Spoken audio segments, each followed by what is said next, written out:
Oh, we're back. Now, I promised. That's why I shouldn't promise things.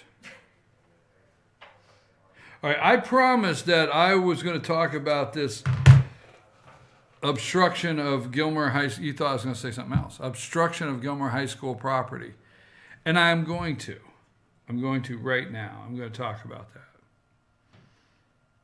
But I do think I found the source that's leaking all this information to the press, and the press is falling for it. I'm going to give you that in a minute. You're going to want to stay with this, okay? Okay, let me just give you this. Okay, it's 9:19. Make this a segment. Let's put it up. I want this put up. I just want a thing to preview what's going to happen. So I want to find a picture of the high school, put this segment, and just write Monday morning full, 8:30 full, and let's get it out, social media. Okay, I think it's on Tuesday. I don't have any of the stuff in front of me, so don't get all nervous. Oh, he said this and that, because God knows I'm not going to say anything that the rumors in the county haven't already taken care of. I'm just going to be candid, okay? The Tuesday before graduation, three young men that were on the graduation list. I understand, I'm confirming that now, that they were not permitted to walk through the graduation. It's my understanding. I don't know. They were not permitted to walk through the graduation. But three men that graduated, young men, this past year, a week ago, and one that graduated in 2016, decided to visit Gilmer County High School on a Tuesday night around 2 a.m. in the morning. Now, I'm going to tell you, this is what, Grandma used to say, nothing good happens after midnight, okay? Because I would always get in trouble for coming in after midnight, and she'd tell me I was up to no good.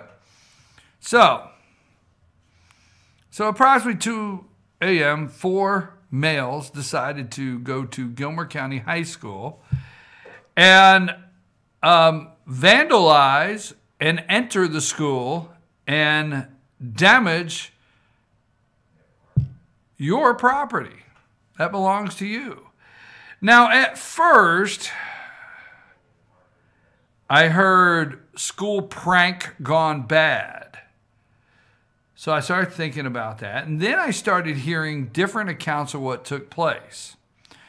So I have, I was on the edge on whether we were going to do this story. Now, at FetcherNews.com, I had to think about this. So you have between now and Monday at 8:30 to ask yourself if you expect any less from our organization.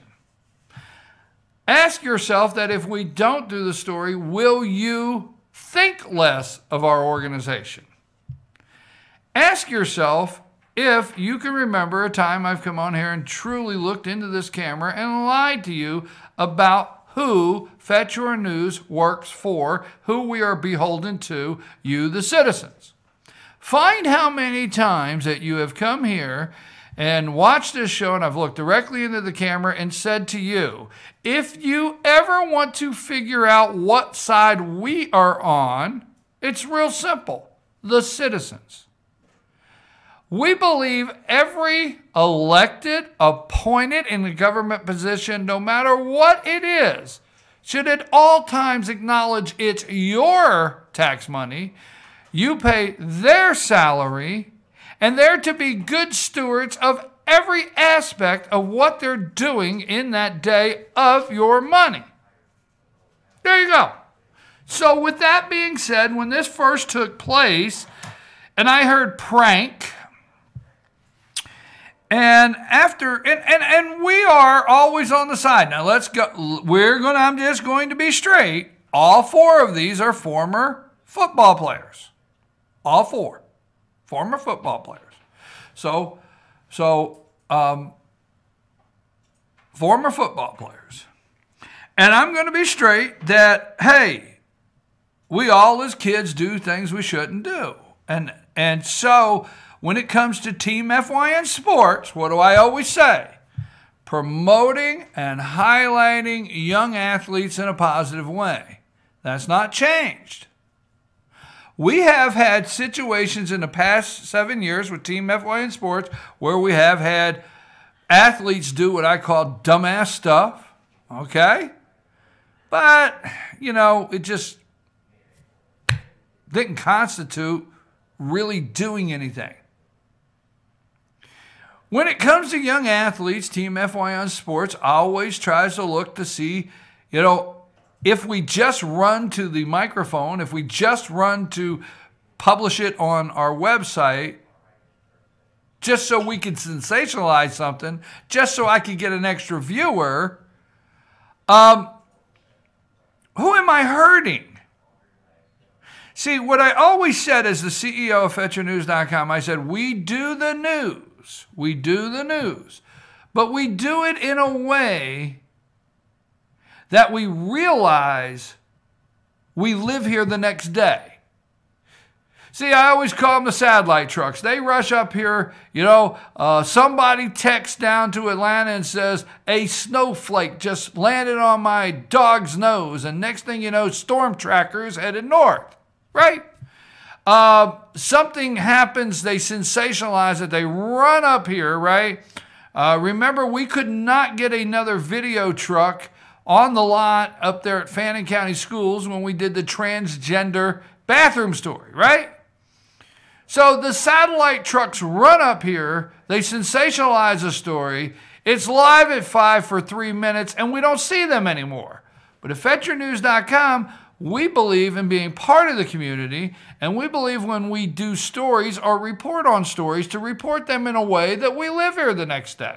Meaning, we take into consideration people's feelings, we take into consideration who's getting hurt, all of that.